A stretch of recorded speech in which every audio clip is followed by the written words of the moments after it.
Hey everyone, this is Teresa from Base 10 Montessori, and today I have for you Chapter 6 of the Absorbent Mind, Embryology and Behavior. Look at that, more biology stuff, but it's okay because we're going to also talk about behavior and embryology, so I think we'll make it through just fine. Now, if you remember, we talked a lot about biology in the chapter before. There's a little bit more biology in this chapter as well, but we're really talking about it in terms of behavior and not so much in terms of what's happening between the cells. So there's a lot of stuff that goes on in this chapter. Trying to figure out what to include on this video from this chapter was really challenging because either I had to kind of include everything or take out most things. And I erred on the side of including more information rather than less. But if there seemed to be just a lot of content, you might want to go back and just read this chapter, pick up on the pieces that I left out. Maybe that'll help a little bit more, but I'm going to try my best to cover what I think was really relevant about this chapter. So let's go forward to our first section. And for me, this chapter starts on page 41.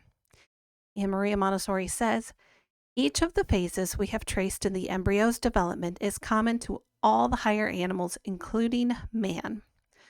Lower animals differ only in the sense that their development is incomplete. It is arrested in one of the earlier phases. We're going to see a little bit of an image of what she's talking about here in the next slide. So hold on, keep that thought in mind, and we're going to move on. Embryology became incorporated in the theories of Darwin, of which it was held to be one of the most convincing proofs. But later on, after the discoveries of De Vries, embryology found itself obliged to embrace a wider view. So, as you can see right here, the word Darwin came up. A lot of us are very familiar with Darwin's theories. And in this chapter, she's going to have this little tug of war between the science that she understood growing up, the science that she was taught growing up, and the science that was coming into play in her adult life, what she was discovering in her life. And remember, this is going to be late 1800s to early 1900s that we're talking about. So it's still a long time ago, and we've learned even more since then. But this chapter, you're really going to see her going back and forth between what Darwin said and what she was finding out in modern science. So on page 42 here, as you can see on the right, you have these embryonic forms, and she has included pictures of man, rabbit, and lizard. So you can kind of see there's a similarity there in the embryonic forms, right? And in the lizard, it doesn't look all that different when it becomes an adult. So I think that's what she means when she says it's kind of been stunted in that earlier form. It doesn't keep progressing. So she goes on to say on page 42 that De Vries observed different varieties of a plant, all springing from the same parent forms. This happened without any influence that could be attributed to the outer world, and it made people speak of spontaneous variations. If the causes of these changes could not be found in the environment, they could only lie in the interior activities of the embryo. For here alone could rapid evolution take place. Thus it became possible to envisage other possibilities than that of the slow adaptive transformations of the Darwinian hypothesis. So in this, she's really talking about how there can be a lot of different types of evolutions going on without that slow adaptive million years of evolving that Darwin was talking about. And so she's going to keep coming back to this idea throughout the chapter. On page 43, she says, this had led to the idea of one single constructive plan in nature, a single manner of building, much as in man's handiwork, where the most varied structures, simple or monumental, are all begun first by collecting the materials, stones and bricks, then building these into walls. But what really causes our buildings to differ, both in shape and in ornamentation? It is not the materials from which they are made, but the different purpose they are designed to serve. So she's relating this idea of biology to constructing a building. And so there are a lot of buildings out there made from the same materials, but they look very different and they might function very different. And that's because they serve different purposes. So she's going again back to that, drawing a comparison to something that is very concrete and easy for us to visualize, rather than something that's just a little bit more abstract. Then she goes on to say, enough progress has been made to found a science with practical applications. And notice that word, the two words, practical applications. In Montessori's work, she really focused a lot on practical applications. And that was an important part of her career, not to simply study science or observe science or have these ideas of abstract knowledge, but her love for practical application and science together are what really makes her work and her idea of education dynamic. And you're going to see this idea of practical application come up again and again throughout her work. She goes on to say the embryo, in fact, can be subjected to influences which are capable of working changes in it. The importance of the embryo lies in the fact that it has not yet fully constructed its organs, and so can be made to change them with relative ease. And I think that modern medicine, modern science really shows just how sensitive the embryonic stage is for a growing child. So we really understand just how sensitive that time is in a pregnancy. Page 44, she says, man, by using his intelligence, has been able to beautify and enrich the earth. And if, as biologists do, we study all life as such and consider the influence on one another, we begin to see one of the purposes of man's life on earth, and to understand that man himself is one of the great cosmic forces of the universe. Then she goes on to say, for mental development, as well as bodily development, seems to follow nature's same creative plan. Just as the body begins with one primitive cell, differing in no apparent way from the others, so the human mind also proceeds from nothing, or from what appears to be nothing. The first thing one sees on the mental plane is an accumulation of material.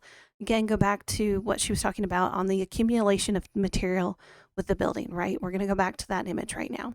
So the mental plane is an accumulation of material, which may be compared to the multiplication of cells that we saw to occur on the physical plane. Remember how we said in the last chapter we have one cell and then it starts dividing, right, and multiplying. So we have that on the physical plane, but let's now take a look at what the mental plane is doing. So she goes on to say, it is done by what I have called the absorbent mind. And on this plane, also we see the formation of psychic organs around about points of sensitivity. These are of such intense activity that the adult can never recapture them or recollect what they were like. So the absorbent mind, obviously that's a really important phrase right there. That's why I put it in bold and underlined it, because the absorbent mind is the title of the book. This is the whole philosophy here.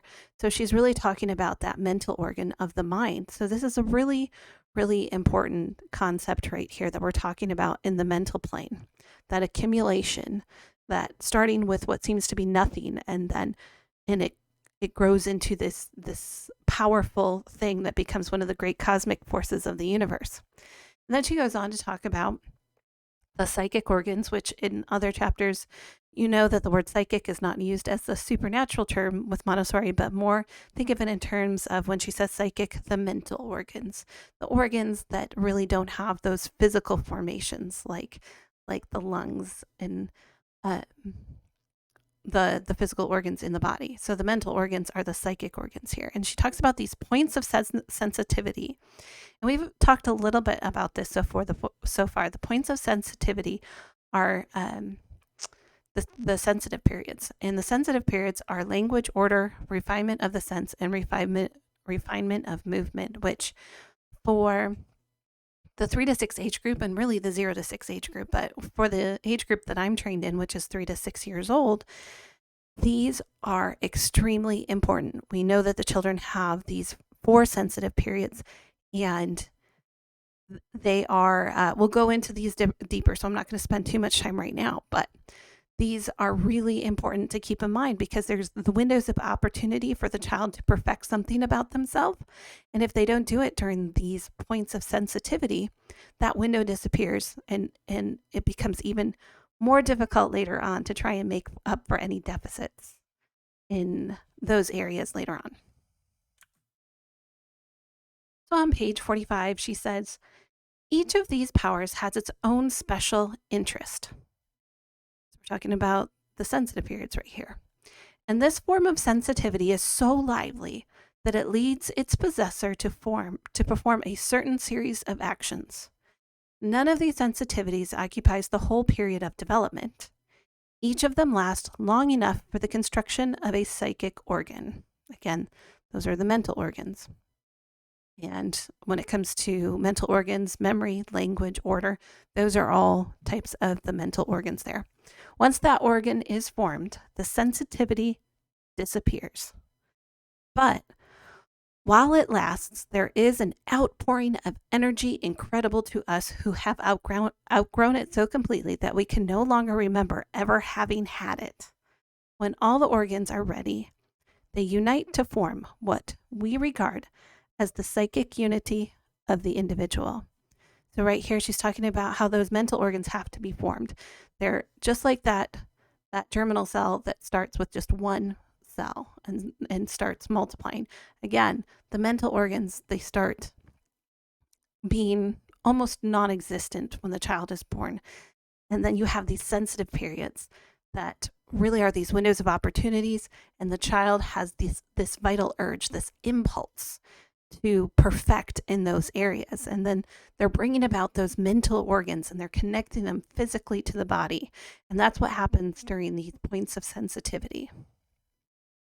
So this is, we'll come back to this idea more and more throughout the book, but this is a great place to start thinking about those points of interest between the ages of 3 to 6. Really between 0 to 6, but 3 to 6, you're going to really see those windows of opportunity ramp up. So page 45 continued, she says, the occurrence of passing sensitivities, not unlike these, has been discovered in the life cycles of insects. And I found this very interesting. I don't have a lot of information on that, but that's something I might do a little bit more research on later on. And then she quotes De Vries again by saying, let us drop everything we cannot verify and cling only to what we can prove. Now, there is one thing of which we can be quite sure, because it is an observable fact, and that is the animal's behavior. So let us make this the basis for a new line of research. And so that was De Vries talking right there. So he's calling for a new line of research that just studies the facts, nothing else. Then Montessori goes on to say of De Vries, but he quickly found that in the infant there is no trace of pre-established behavior. He confirmed, too, the absence of instincts and of psychological heredity. Thus arose his behaviorism. So if you're wondering where behaviorism started, it really starts right here. Now, behaviorism is really important still in Montessori. And in fact, I just put out a video on starting a nature journal and how to do some observations without doing any interpretation, just writing down exactly what you see and nothing else. And that is still really valuable in Montessori, and I still really encourage that because we really want to make sure that we're paying attention to the facts and not our interpretations, because our interpretations can lead us astray. So this really starts to come into play here with Montessori, and she really does take this idea very seriously in her work and really encourages teachers to take this seriously as well. However, the development or the understood development of the child really changed a lot of things of how we look at behaviorism. Because all of a sudden we have this child that doesn't have instincts. And if you've taken an early childhood class, you know that a newborn baby has reflexes, right? But they're not instincts. The animal kingdom has instincts. As we go on, you're going to find out that Maria Montessori has a different idea for what humans do, and it's not instinct. She calls them human tendencies. So, but that won't be in this chapter. That'll be in a future chapter. So on page 46, she starts talking about a scientist named Coghill. She said Coghill at Philadelphia spent many years studying the embryonic development of a single type of animal. And I don't know if I can say this right, so bear with me. Amblyostoma. Amblyostoma? Am I saying that right? Feel free to correct me down below. I probably should have looked that up first. I didn't look it up how to pronounce it. I did put in a picture though. And it looks kind of cool, doesn't it? I like salamanders. I think they look cool. So mole salamander. There you go. This is the animal we're talking about right here. And of his research, she said, although he kept on repeating his experiments with more and more exactitude, he constantly found that the nerve centers of the brain develop before the organs, which they will have to direct. So we start moving into this development of the brain. So we're talking about developing the mental organs, but we're also talking about the physical development of the brain. And what she's saying here is that the nerve centers of the brain develop before the organs. So what does that mean? And she's going to go a little bit further into that throughout this chapter.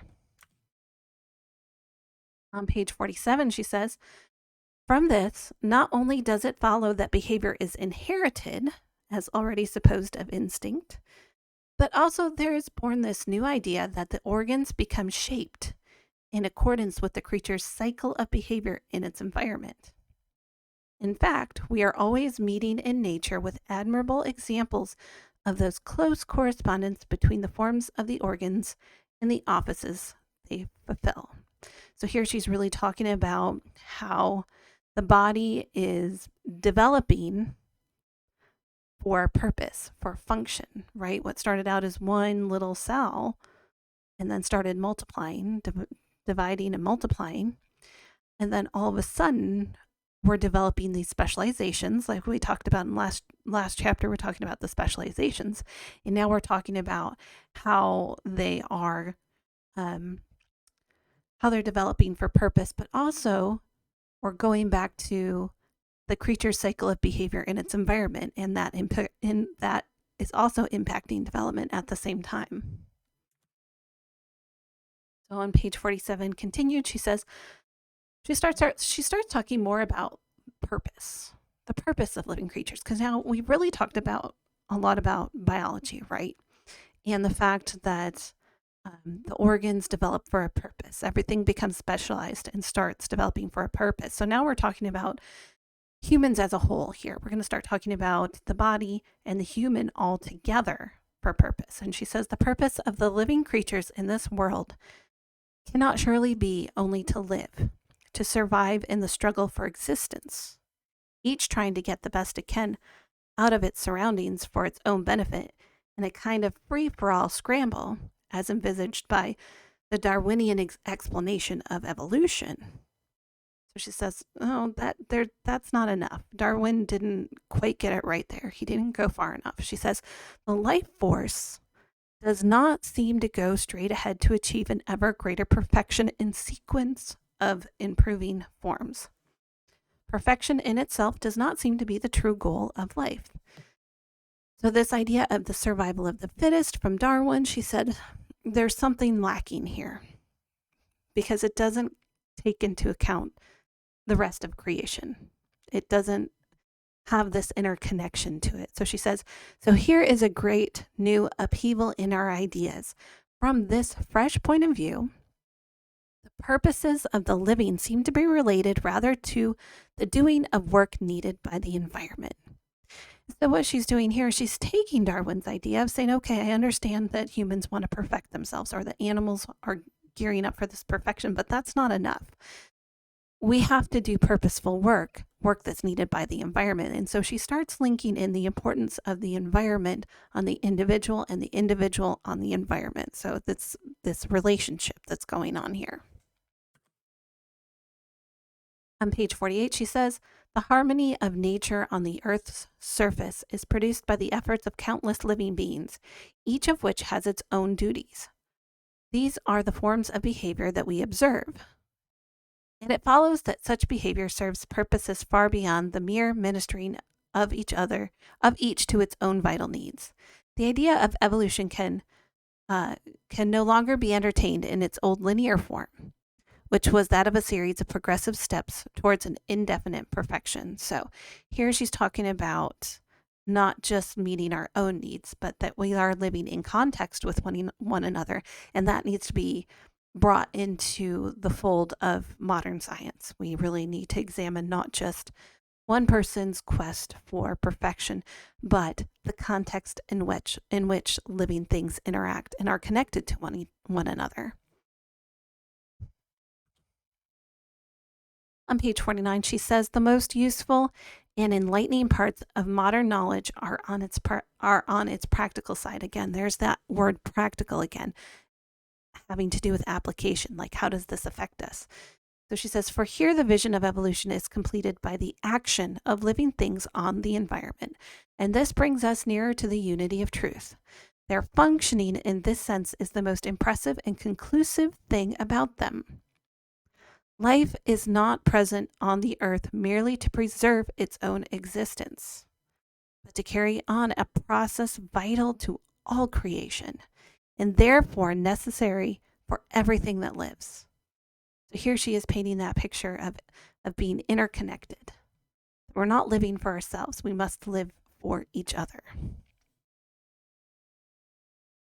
And on page 50, she says, there exists another force, which is not just an impulse towards survival, but a force for harmony, uniting the efforts of all so that they work toward a common end.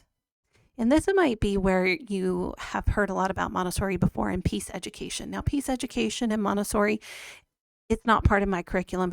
Actually, nowhere in my albums does it say peace education, but there's a lot of talk about peace education in Montessori. There, I think, is a book about peace education. And then there's the book Children Who Are Not Yet Peaceful. So the idea of peace is in Montessori a lot. And this is why so many people in Montessori really talk about that, or really find that that seems true to the nature of Montessori's vision, is because she starts talking about this force for harmony, not just survival, but harmony. And she says, so in the child, besides the vital impulse to create himself and to become perfect, there must be yet another purpose, a duty to fulfill in harmony, something he has to do in the service of a united whole. Already we have found it reasonable to suppose that the child at birth bears within him constructive possibilities, which must unfold by activity in his environment. And I want to go back and emphasize the words constructive possibilities. Possibilities and potentialities are two really important words in Montessori, because we always talk about the potentiality of the child. He's born with this potentiality. And if we set up everything correctly, the child will reach his fullest potentiality. And that's what we're working towards to creating in the Montessori environment. And she says here, he has these constructive possibilities which must unfold by activity in his environment. So that interaction with the environment is how the child is going to perfect himself and how he's going to find that purposeful work, that interconnection, that connectivity to the world and purpose. Page 50 continued, she says, he comes from nothing, in the sense that he has no psychic qualities, again, those mental organs, those mental qualities, nor pre-established powers of movement. So we've got the mental organs there and the powers of movement. He has neither of those, and that relates back to those points of sensitivity, right? And then she says, but he has in himself potentialities. There's that word potentialities, which determine his development. And this will take its characteristics from the world about him. So again, really important how that environment affects him and how he affects the world. That interaction between him and the world is really important. That's a key idea in Montessori. This nothingness of the newborn babe is comparable with the apparent nothingness of the germinal cell. She says, certainly, it is not an idea easy to accept. Wolff caused great astonishment in his day simply by showing that the living body constructs itself. And if you remember back into the last chapter, Wolff made that discovery because he had a microscope and he was able to discover how a cell develops. And people were shocked that it wasn't a fully formed human inside the womb, but yet these cells that divide and multiply. And so he was cast off into basically he was shunned out of society, and it wasn't until 50 years later that his work started to become relevant again. So on page 51, she says, "Yet there exists in this inert being a global power, a human creative essence, which drives him to form a man of his time, a man of his civilization. And in this faculty for absorption that he possesses, he follows laws of growth that are universal for the whole of mankind." And I have here pictures of Prince Louis right here, because he kind of made a spectacle over the Jubilee weekend, and everybody was trying to figure out, well, should a royal prince have so much energy? Should he be bouncing back and forth? Should he be running back and forth? Why should he be able to just sit in a chair and enjoy 3 or 4 hours of a parade? Well, here's the truth. The truth is that while a child is a product of his time, and Maria Montessori always brings back this point that the newborn baby can be born into any point in history. Any point in history, any time, any civilization, they can adapt. Not every adult can do that, right? But a baby can do that. So here they are, able to adapt to any type of life. They can be born into royalty, they can be born into poverty, and they can adapt. But also, there's one thing that is the same for all children, and that is the law of nature, the laws of growth. The child will follow the laws of nature. So yes, we may have rules of civilization. We may have rules of science. We will have rules of, well, you might have the rules that are from the Queen of England. However, there is one rule greater than civilization, one rule greater than government, one rule that can't be unfollowed. And that is the law of nature, the law of growth, the law of development. So when you see a 4-year-old boy wanting to run back and forth, jumping up and down, wanting to do something other than sit for 3 or 4 hours, that is a child who is following the law of nature. And we're all just, we love to see it. We love to see that a prince in another nation can look like the 4-year-old here in town, right? Maybe the 4-year-old at Head Start does exactly the same thing. And that's because there is a universal truth for mankind, a universal truth for development. And we love seeing that, because no matter where you go in the world, whether it's royalty, whether it's a child in poverty, they're going to follow the same rules of development. And that's what Maria Montessori is really emphasizing right here. And this is an important point in Montessori, that a child can be born in any time, any place, any civilization, and they will adapt. But they still all follow the same rule of nature. So it's a pretty awesome thing to think about when you think about that.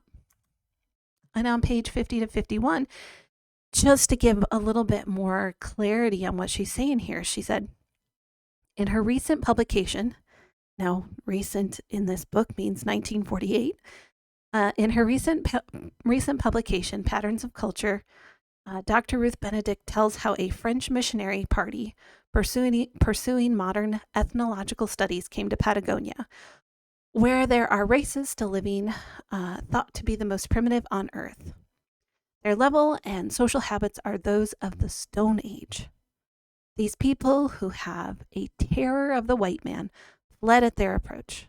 But in their haste, some of these Patagonians left behind them a newly born little girl. She was rescued by the mission, and today she is an intelligent young woman who speaks 2 European languages, has Western habits, is a Catholic by religion, and is studying biology at the university. In the space of 18 years, she has passed, in very truth, from the Stone Age to the atomic era. And I just find that to be fascinating. This really emphasizes the fact that what I was saying before, the child can be born into any era. They can be born into any time, any culture, any civilization, and they can adapt beautifully. They can accomplish all sorts of things. And yet, this child still had those sensitive periods. The sensitive periods for development, the laws of nature, still work the same for her as it would for any child in the 0 to 6 age group. So even if she was back with the Patagonians, she still would have followed the laws of nature and she still would have had those sensitive periods. And so we need to remember that a child is both brilliant in how they can adapt, but also they're always going to follow the law of nature over the law of man. So that also needs to be considered. So when you're asking yourself why a 4-year-old can't just sit in a chair all day long, they're not supposed to. They have a sensitive period for movement where the body is saying you must perfect the skill of movement. And so that law of nature trumps the law of man. And on page 51, she says, it follows that at the beginning of his life, the individual can accomplish wonders without effort and quite unconsciously. And that's really what's happening in that 0 to 6 age group. They are accomplishing wonders without effort, and they're doing it unconsciously. This absorption of characteristics from the outer world is a vital phenomenon, which reminds one of the facts of biological mimicry. Now, mimicry is a phenomenon of defense, and it consists in absorbing into one's own body the appearance of one's surroundings. Though totally different in its nature, this example from other forms of life helps us to realize the psychic phenomenon which occur in childhood. And again, that psychic phenomenon, not a supernatural one, but of the formation of the mental organs. So that, in a nutshell, is chapter 6. Now, there's a lot more that happened in chapter 6 that I didn't cover. So if you are interested in this, if you liked what was going on in here, go back, read chapter 6 for yourself so you get the full picture of what she's saying. And the next chapter is a very interesting chapter as well. And it's going to go more into that mental development, how that mental development can, the mental organs really start beginning to connect with the body. So chapter 7 is all about what we call the spiritual embryo.